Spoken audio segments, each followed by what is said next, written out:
Welcome to Earth Archives. When the world situation is concentrated in Taiwan today, did you know that in the early 18th century, there were people with blue eyes and white skin who claimed to be from Formosa, which is today's Taiwan, and also lived in the United Kingdom? It caused a sensation in the social world. Today I will tell the story of this liar. Before the show starts, please subscribe, like, and turn on the little bell. If possible, leave your thoughts. This will help the growth of the show. Without further ado, let's officially start. George Psalmanazar claimed to be from Formosa, was kidnapped by Jesuit missionaries, then imprisoned by Calvinist sects, and finally managed to escape and found refuge in the embrace of the Church of England.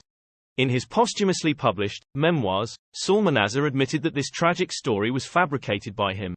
The deception initially succeeded because he specifically told it to Anglican believers, who generally held suspicions towards Calvinist sects and harbored resentment towards Catholicism. Although the British would soon colonize various parts of the world, in the early 18th century, Londoners still had a vague understanding of the far corners of the world. Black Africans were no longer a novelty in the capital, but the African continent remained a mysterious realm, with people's understanding of Africa mostly coming from sporadic and fanciful travelogues. Additionally, Europeans had many speculations about Africa, such as the belief that black skin was due to living in the tropics and being exposed to intense sunlight, as Europeans themselves would darken in skin tone when in tropical climates. Similar to Africa, Europeans knew very little about the Far East. Thus, in 1703, a fair-skinned, blue-eyed man fluent in several languages, claiming to be George Psalmanazar, was warmly welcomed and attracted attention in London society because he claimed to be a native of Formosa, modern-day Taiwan. A Church of England missionary encountered him in Amsterdam and brought him back to London. Soon, Psalmanazar, with his exotic appeal, became a must-have decoration at fashionable social gatherings. At one social event after another, people watched in awe as Psalmanazar consumed plate after plate of raw meat. Apparently, Formosans never cooked their meat, and spoke in exotic languages unheard of by anyone present. Psalmanazar's rapid acceptance into London's upper echelon undoubtedly stemmed from the stories he told, but it was also influenced by the situation in England at the time. According to his account, he was born in Formosa, was a pagan, but was later kidnapped by Jesuit missionaries to Europe and forced to convert to Catholicism, which he resisted. After a series of adventures, he escaped to Holland, where he steadfastly refused the Calvinist missionaries there, a fact that endeared him to Anglicans who disliked both Catholicism and Calvinism. London's upper-class society was not large at the time, entertainment options were limited, and they were just beginning to take notice of the wider world and were curious about it. In such a socially confined yet curious society, the mysterious and captivating Psalmanazar naturally gained fame and became a superstar. Once embraced by high society, Psalmanazar became bolder. In 1704, he published an historical and geographical description of Formosa Island, formerly called by the Dutch, Taiwan, and now under the Emperor of Japan's dominions. The book, written in just 2 months, became a bestseller after its publication. Psalmanazar appeared to have an intimate knowledge of ethnography at the time, describing in detail the way of life and customs of the Formosans. According to his account, Formosans went about naked, covering only their private parts with small shields made of gold or silver, and they primarily consumed snakes as food. Moreover, if a wife was unfaithful, her husband might eat her. They originally worshipped the sun, moon, and 10 planets, but later a monotheistic belief was introduced.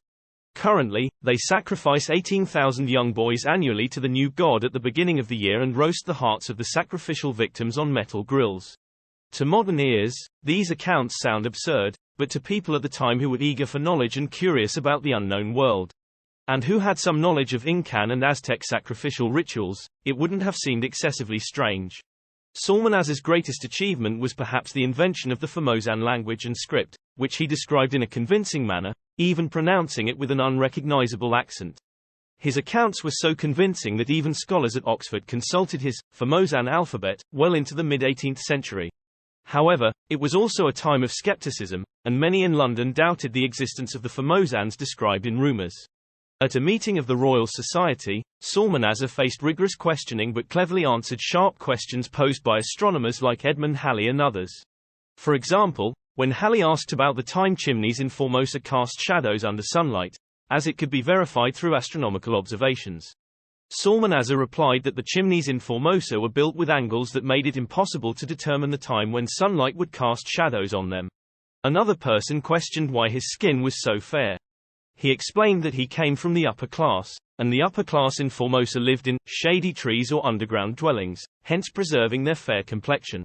A French clergyman attending the meeting claimed that Formosa belonged to the king court, not Japan. Psalmanazar then said he had confused Formosa with Taiwan, another island.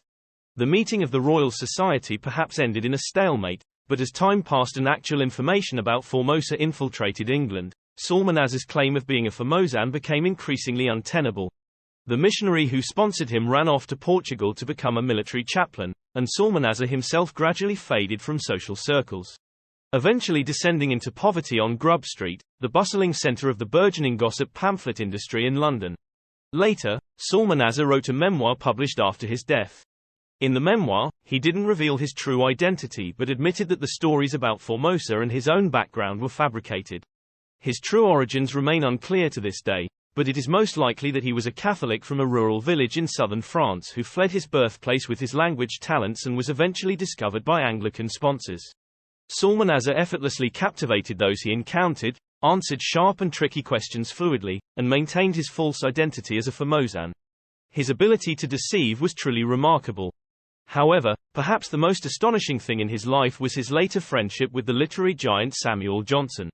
When they first met, Johnson was still struggling in poverty on Grub Street, while Psalmanazar's glorious days were behind him. When asked by his friend Hester Thrale who the best person he knew was, Johnson unhesitatingly answered, Psalmanazar. They often spent hours chatting in taverns in Holborn and London City.